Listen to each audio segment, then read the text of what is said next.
विवेकानंद ने नैतिकता को मन के नियंत्रण से जोड़ा।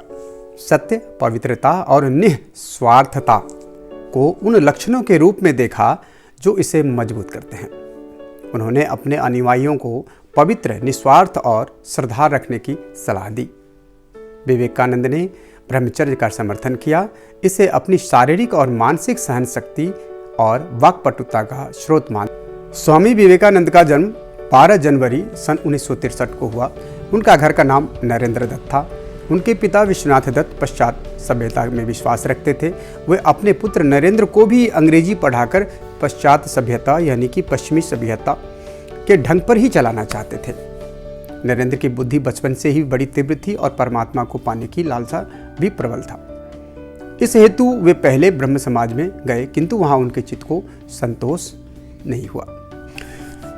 सन 1984 में विश्वनाथ दत्त की मृत्यु हो गई। घर का भार नरेंद्र पर पड़ा। घर की दशा बहुत खराब, आदि नहीं हुआ था। अत्यंत गरीबी में भी नरेंद्र बड़े अतिथि सेवी थे। स्वयं भूखे रहकर अतिथि को भोजन कराते थे। स्वयं बाहर वर्षा में रात भर भीगते ठिठुरते पड़े रहते थे और अतिथि को अपने बिस्तर पर सुला देते थे। रामकृष्ण परमहंस की प्रशंसा सुनकर नरेंद्र उनके पास गए। पहले तो तर्क करने के विचार से ही गए थे, किंतु परमहंस जी ने देखते ही पहचान लिया, ये तो वही है जो शिष्य। सन 1984 में विश्वनाथ दत्त की मृत्यु हो गई। घर का भार नरेंद्र पर पड़ा। घर की दशा बहुत खराब थी। कुशल यही थे कि नरेंद्र की शादी नहीं हुआ था। अत्यंत गरीबी में भी नरेंद्र बड़े अतिथि सेवी थे। स्वयं भूखे रहकर अतिथि को भोजन कराते थे। स्वयं बाहर वर्षा में रात भर भीगते ठिठुरते पड़े रहते थे और अतिथि को अपने बिस्तर पर सुला देते थे। रामकृष्ण परमहंस की प्रशंसा सुनकर नरेंद्र उनके पास गए। पहले तो तर्क करने के विचार से ही गए थे, किंतु परमहंस जी ने देखते ही पहचान लिया, ये तो वही है जो शिष्य हमारा बनेगा, जिनका उन्हें कई दिनों से इंतजार है। परमहंस जी की कृपा से उनको आत्म साक्षात्कार हुआ। फलस्वरूप नरेंद्र परमहंस जी के शिष्यों में प्रमुख हो गए। संन्यास लेने के बाद इनका नाम विवेकानंद हुआ।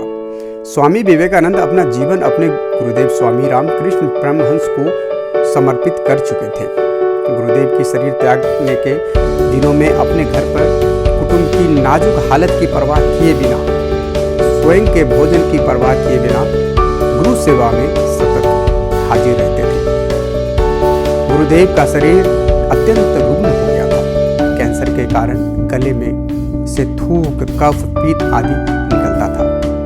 इन सब की सफाई को खूब ध्यान से पवित्र समझ करके करते थे। एक बार किसी ने गुरुदेव की सेवा में घृणा और लापरवाही दिखाई तथा घृणा से नाक भूं सिकुड़ने लगे। यह देखकर विवेकानंद जी को गुस्सा आया।